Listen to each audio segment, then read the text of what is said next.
వైసీపీకి ఏమైంది? పక్కా వ్యూహం రివర్స్ అయిందా?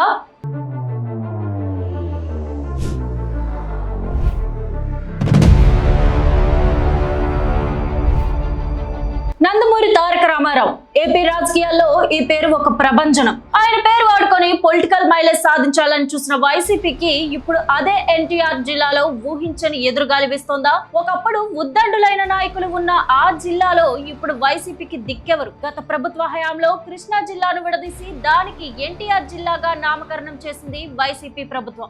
ఎన్టీఆర్ సామాజిక వర్గాన్ని ఆవిష్కరించడానికి వైసీపీ వేసిన ఈ భారీ వ్యూహం అప్పట్లో అందరినీ ఆశ్చర్యపరిచింది. ఒక జిల్లాకు ఎన్టీఆర్ పేరు పెట్టిన ఘనత తమదేనని వైసీపీ గర్వంగా చెప్పుకుంది. కానీ ఆ తర్వాత జరిగిన పరిణామాలే సీన్ మొత్తం మార్చేశాయి. హెల్త్ యూనివర్సిటీకి ఉన్న ఎన్టీఆర్ పేరును తొలగించడం వైసీపీకి తీవ్ర నష్టం చేకూర్చింది. ఒక చేత్తో జిల్లాకు పేరు పెట్టి ఇచ్చిన గౌరవాన్ని మరో చేత్తో యూనివర్సిటీ పేరు మార్చి లాగేసుకున్నారన్న భావన ప్రజల్లో బలంగా నాటుకుపోయింది.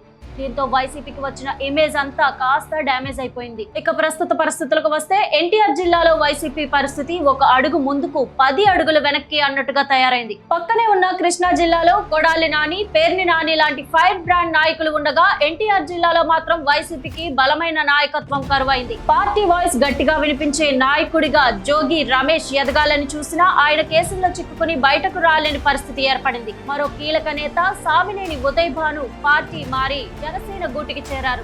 నందిగామలో మాజీ ఎమ్మెల్యే మొండితోక జగన్మోహన్ రావు ఆ గ్యాప్ ను భర్తీ చేయాలని ప్రయత్నించినా అది సాధ్యం కాలేదు. ఇక రాజకీయాలకు కేంద్ర బిందువైన విజయవాడలో కూడా వైసీపీకి గట్టి నాయకులు లేకుండా పోయారు. మల్లాది విష్ణు ఇరకాట పరిస్థితుల్లో ఉండగా మాజీ మంత్రి వెల్లంపల్లి శ్రీనివాస్ అంతర్గత కుమ్ములాటలో సతమతమవుతున్నారు. కనీసం ఎంపీ అభ్యర్థిగా బలమైన గొంతు వినిపించే నాయకుడు కూడా ఇప్పటి వరకు కనిపించడం లేదు. మరోవైపు కొన్ని నియోజకవర్గాల్లో టీడీపీలో ఉన్న అంతర్గత పోరు తమకు లభిస్తుందని వైసీపీ వేసుకున్న అంచనాలు కూడా తలకిందులయ్యాయి. పార్టీ అధిష్టానం చర్యలతో అక్కడి తమ్ముళ్లంతా సర్దుకుపోయారు. దీంతో ప్రస్తుతం జిల్లాలోని 7 నియోజకవర్గాల్లోనూ కూటమి అత్యంత బలంగా కనిపిస్తోంది.